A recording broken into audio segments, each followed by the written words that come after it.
once your folder holder passes out the folder, and make sure you have your paper in front of you on your paint mat. Folder goes back to the cart.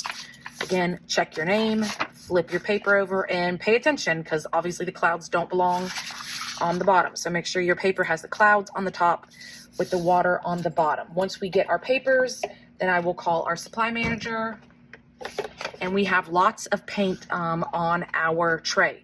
So you can see there are two colors together. There's a dark brown and a red brown. These two colors are going to be the mountains. The yellow, the orange, and the red will be the trees. So we're going to start off with the two colors. Your tops are over here already. I've already taken the tops off. If you're in charge of the house, dump it in the cup, grab the handle, put the house back. I'm going to move my tray back. So we have our skyline right here. This is the horizon where the sky and the ocean meet. So that is where our mountains are going, and then our trees are going to go down below.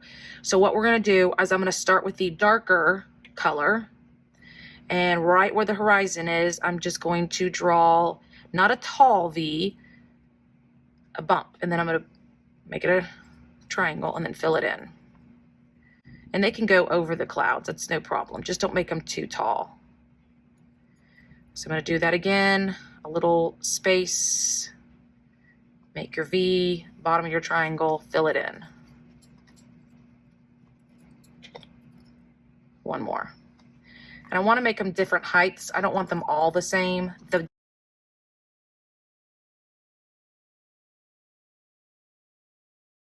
Wipe our brush off. And we're going to add a little lightness to them, like the sun is shining from this area. So if the sun is shining here, the lighter side of your mountains is going to be there. So I'm going to take this lighter red and just draw it on that side of the mountain. More like a red-brown.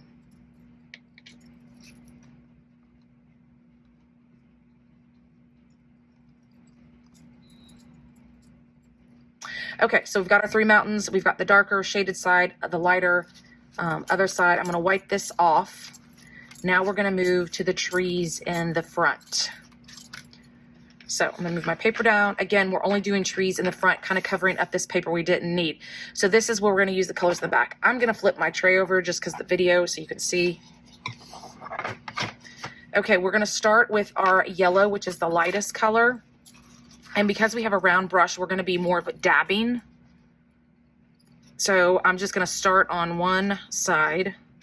I'm going to kind of come up and I'm just going to dab my brush on there. Kind of going up into the ocean. So I'm going to do that.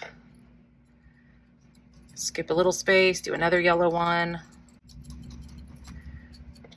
Skip a little space, do another yellow one. So once I've got three yellow ones, I'm going to wipe off yellow, move to orange. Off my orange. And last but not least is red. So I'm going to fill in the spots.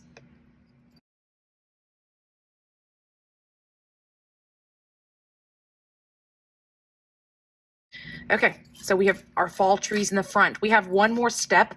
We cannot do it today because the mountains are wet. So we're going to be adding some trees right where the mountains and the ocean hit. So we're done for today. So if you're in charge of the brushes, make sure you grab the house. Handle goes down, hair is up. That goes back on the tray. If I will ask another person, you'll take your top side of your cup and make sure you get all the tops on our paints. Once you have your tops on and your brushes here, you're going to walk this back and dump our brushes. Everybody else, you're going to make sure that your artwork is on your paint mat and you're going to be walking it back when Miss Lawson calls your table to the drying rack.